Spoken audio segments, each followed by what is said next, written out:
అసలు మహిళల గురించి ఇంత తక్కువగా చూసే కార్యక్రమం, తక్కువగా మాట్లాడే కార్యక్రమం, ఈ పరిస్థితులన్నీ కూడా రాష్ట్రంలో ఎందుకు వచ్చినాయి?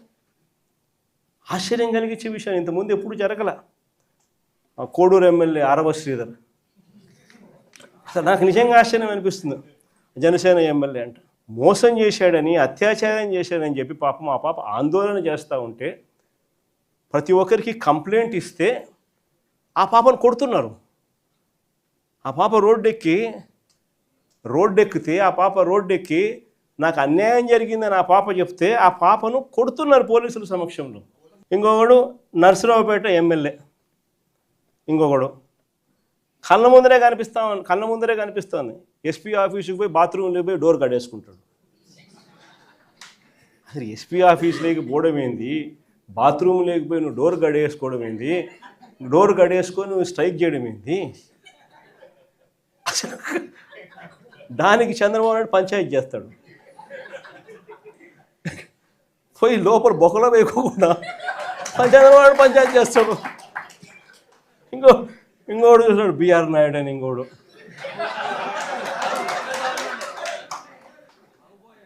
ఆయన ఏం చేస్తూ ఉన్నాడో మనందరం చూస్తూనే ఉన్నాం. తప్పు చేసినాడు. టీటీడీ చైర్మన్గా ఉండి చెయ్యకూడని పనులు, చెయ్యకూడని తప్పులు చేస్తే ఏం చేయాలా? మనిషిని ఊడబెరకాలన్నా, పోస్టుల నుంచి తీసేయాలన్నా లేదా? ఈ మనిషి ఏం చేస్తున్నాడు? పక్కన పెట్టుకుంటాడు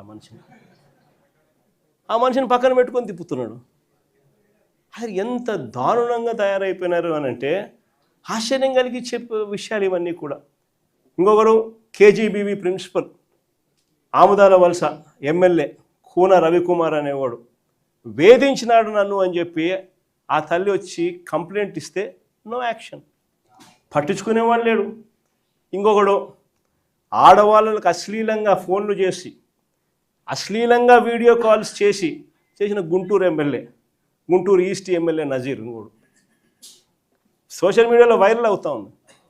ఆడవాళ్ళకి ఫోన్ చేసి అశ్లీలంగా ఈ మనిషి వ్యవహరిస్తూ ఉండడం కనపడతా ఉంది. ఏం చేయాలి చంద్రబాబు నాయుడు?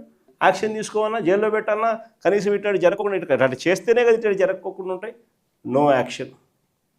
ఇంకొకడు మహిళలపై దారుణమైన లైంగిక దాడికి చేసినాడు.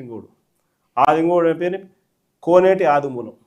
దారుణంగా మహిళలపై లైంగిక దాడికి పాల్పడ్డా ఆ వీడియోలు బయటికి వచ్చినా ఆ ఆదిమూలంపై నో యాక్షన్. వీళ్ళంతా ఎమ్మెల్యేలు. ఒకరిని చూసి ఒకడు చేస్తే ఏం యాక్షన్ లేదు, సరే ఆయన మీద ఏం యాక్షన్ లేదు, ఇంక నా మీద ఏం యాక్షన్ తీసుకుంటాలని ఇంకొకడు, ఒకరిని చూసి ఇంకొకడు. అందరూ కూడా రాక్షసులు అవుతా ఉన్న పరిస్థితులు.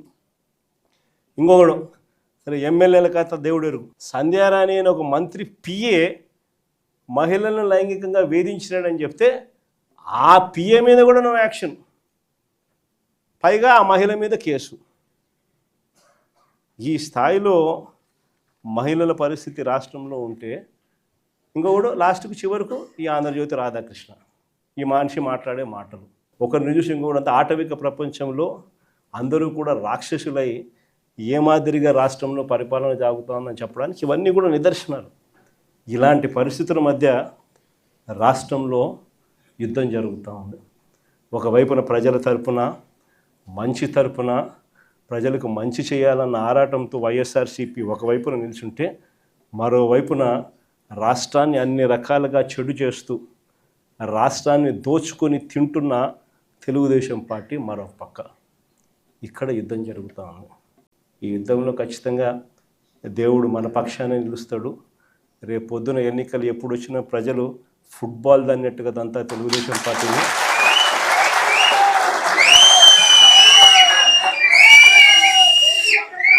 సింగిల్ డిజిట్లు కూడా చంద్రబాబు నాయుడుకి రాకుండా ఉండే పరిస్థితి కూడా అతి త్వరలోనే చూస్తాం.